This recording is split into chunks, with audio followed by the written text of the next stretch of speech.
اعوذ باللہ من الشیطان الرجیم، بسم اللہ الرحمن الرحیم۔ الصلاۃ والسلام علیک یا سیدی یا رسول اللہ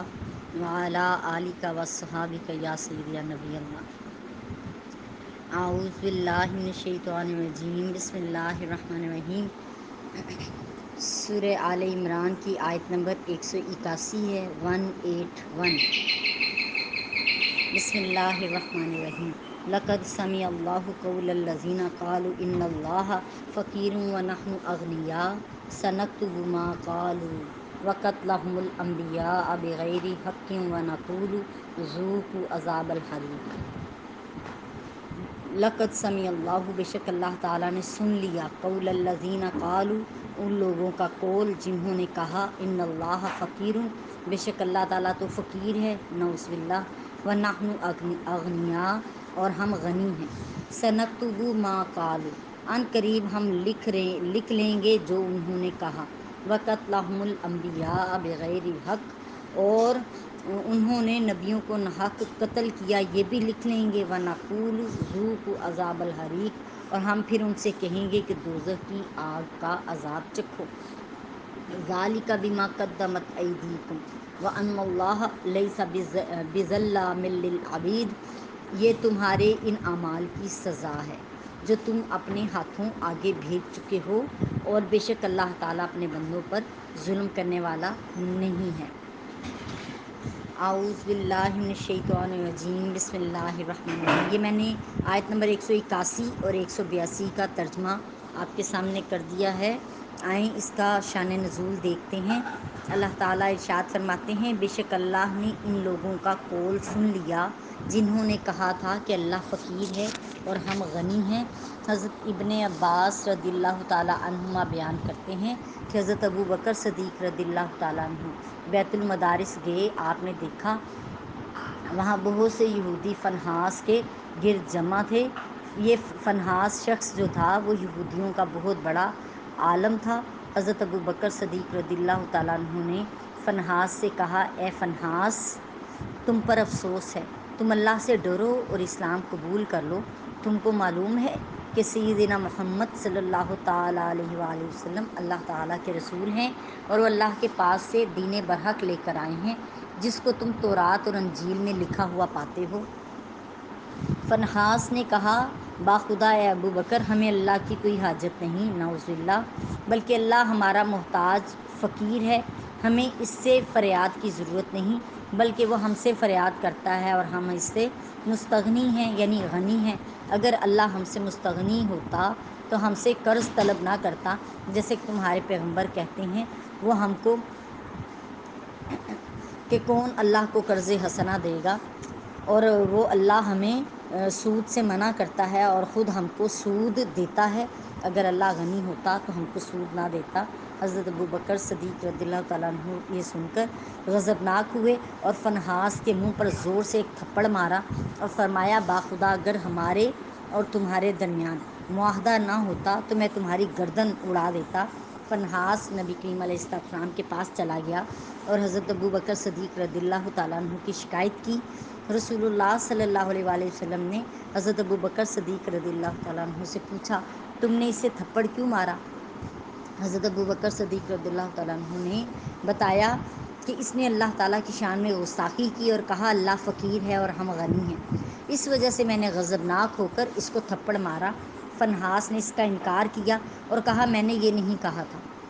یعنی جو اس نے کہا تھا اس کا انکار کر دیا۔ تب اللہ تعالیٰ نے فنحاس کے رد اور حضرت ابو بکر صدیق رضی اللہ تعالیٰ عنہ کی تصدیق میں یہ آیہ کریمہ نازل فرمائی، بے شک اللہ تعالیٰ نے ان لوگوں کا قول سن لیا جنہوں نے کہا تھا کہ اللہ فقیر ہے اور ہم غنی ہیں۔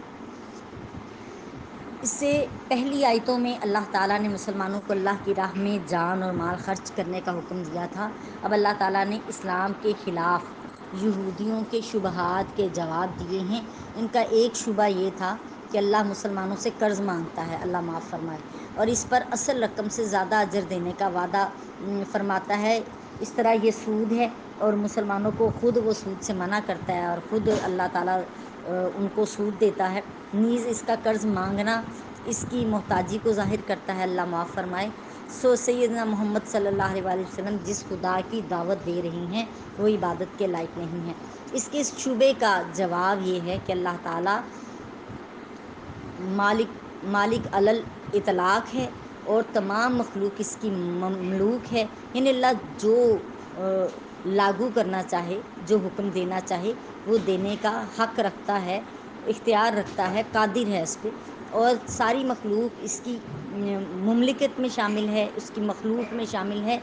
اور جو چاہتا ہے حکم دیتا ہے، کوئی شخص اس پر اعتراض نہیں کر سکتا۔ نیز اللہ تعالیٰ کے قرض مانگنے کا مطلب یہ ہے کہ دین کی سربلندی اور جو غریب ہیں، مسکین ہیں، نادار ہیں، ان کی مدد کے لیے جو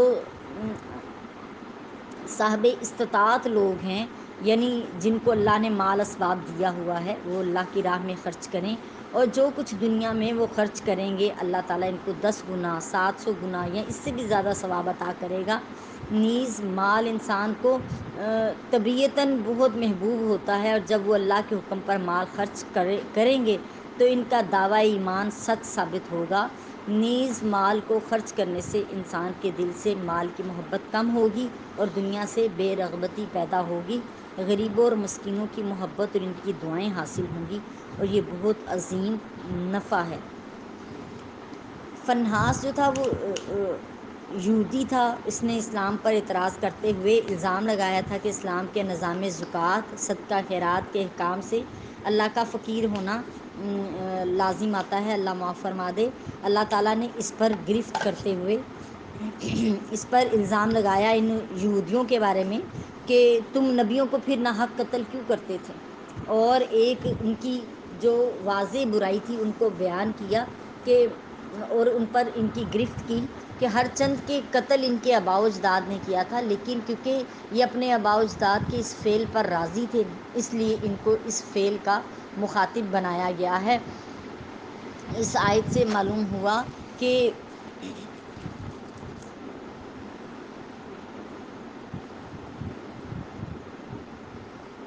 جو برائی ان کے آباء و اجداد میں ہو، بعد میں آنے والے اگر اپنے آباء و اجداد کی ان برائی کو رد نہیں کریں گے تو وہ خود بھی اتنے ہی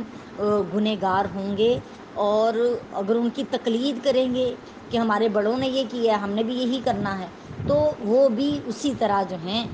انہی طرح کی کیٹاگریز میں آئیں گے جس کیٹاگری میں ان کے آباء و اجداد تھے، یعنی وہ ان کے آباء و اجداد بھی گمراہی کے راستے پہ تھے اور غلط کام کرتے تھے، اور بعد میں آنے والے جو ان کی نسلوں سے لوگ تھے انہوں نے بھی اپنے آباء و اجداد کے ہی طرح غلط معاملہ اختیار کیا اور گمراہی کے راستے پہ چلے، اور یا ان کے کیے ہوئے عمل کو غلط نہیں کہا اور اس کو رد نہیں کیا۔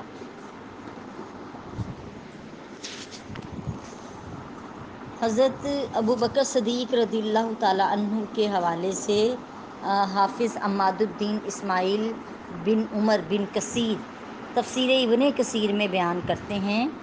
کہ حضرت امام ابن ابی حاتم نے اپنی سند کے ساتھ حضرت انس بن مالک رضی اللہ تعالیٰ عنہ سے روایت کیا ہے کہ صبح کو نبی کریم علیہ السلام نے مشرکین کے سامنے واقعہ معراج سنایا۔ وہ لوگ حضرت ابوبکر صدیق رضی اللہ تعالیٰ عنہ کے پاس گئے اور کہا، اے ابوبکر تمہارے پیغمبر یہ کہہ رہے ہیں کہ وہ پچھلی رات کو ایک مہینے کی مسافت کا سفر کر کے واپس آئے ہیں، اب بولو کیا کہتے ہو؟ حضرت ابوبکر صدیق رضی اللہ تعالیٰ عنہ نے کہا، اگر واقعی آپ نبی کریم علیہ السلام نے یہ فرمایا ہے تو سچ ہے، میں اس کی تصدیق کرتا ہوں، اور میں تو اس سے بھی زیادہ بعید یعنی دور کی باتوں میں آپ کی تصدیق کرتا ہوں۔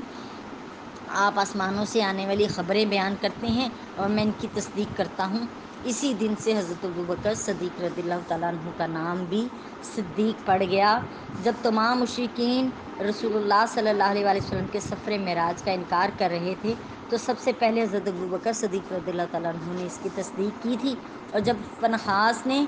اللہ تعالیٰ کو فقیر کہہ کر فنحاس منکر ہوا اور سب یہودی حضرت ابوبکر صدیق رضی اللہ تعالیٰ عنہ کی تکذیب کر رہے تھے تو اللہ تعالیٰ نے حضرت ابوبکر صدیق رضی اللہ تعالیٰ عنہ کی تصدیق کی، اور رسول اللہ صلی اللہ علیہ وسلم کی